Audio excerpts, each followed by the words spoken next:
イザナギとイザナミが島々を生んだ順番をご存知でしょうか。二柱が最初に生んだのは本州ではありません。淡路島でした。今日は日本の国土そのものが生まれる国生みの物語です。古事記。今から1300年前、このままでは本当の歴史が失われてしまう、そう危ぶんだ人々が古くからの伝えを語り継ぎ書き残した日本最古の物語です。天と地が分かれたばかりの世界。最後に現れたのがイザナギとイザナミでした。天の神様たちはこの二柱にこう命じます。この漂っている国を整えてしっかりと作り固めなさい。そして立派な矛を授けました。二柱は天からかかる橋の上に立ちました。雨の大きい橋です。授かった矛をはるか下の海へ差し下ろし、音を立ててかき回しました。そして矛を引き上げたとき、矛の先から滴り落ちた海水が積もって固まって一つの島になりました。この島の名を小野頃島と言います。二柱はその島へ降り立ちました。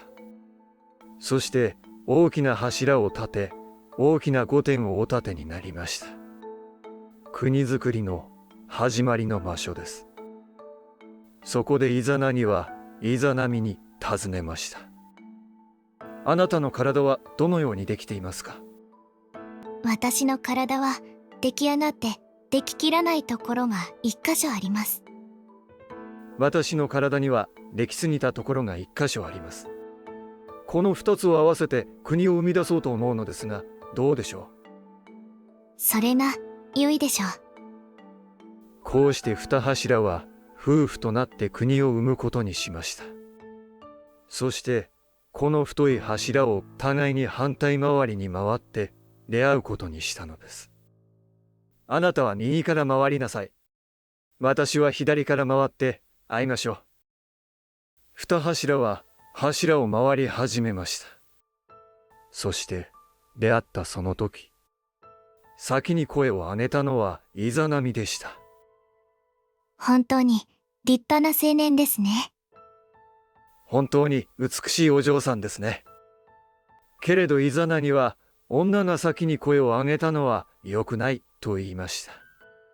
それでも二柱は結婚し、子を設けます。しかし生まれてきたのは昼子。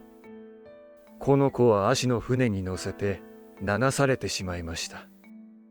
次に生まれた淡島も巫女の数には入れられませんでした。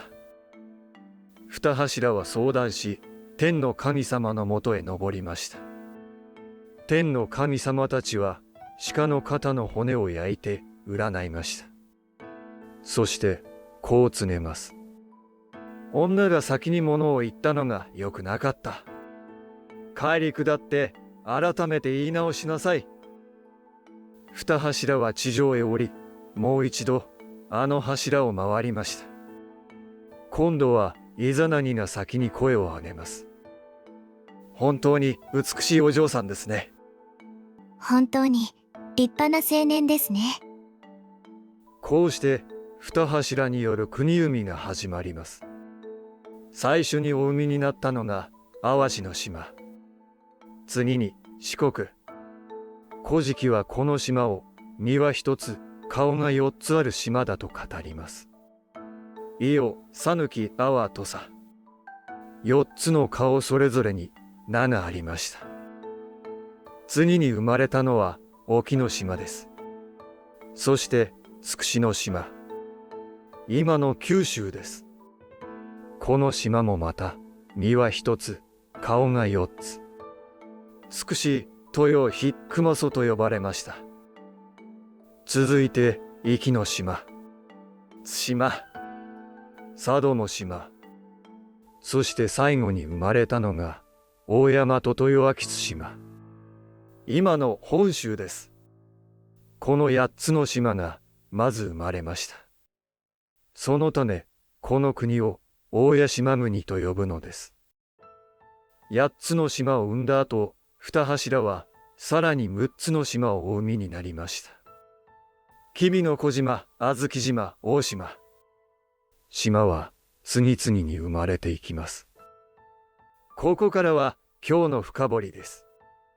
古事記が2柱の国海の最初に置いたのは淡路島。本州は8つの島の一番最後でした。しかし古事記はなぜこの順番なのかを説明していません。研究でもこの順番は不自然だと指摘され、淡路島に伝わっていた島づくりの神話が元になったのではないかという説もあります。さらに矛の雫からできた小野頃島がどこなのかも本文には書かれていません。淡路島の小野頃島神社、南西に浮かぶ沼島、播磨灘の家島など候補地は一つではありません。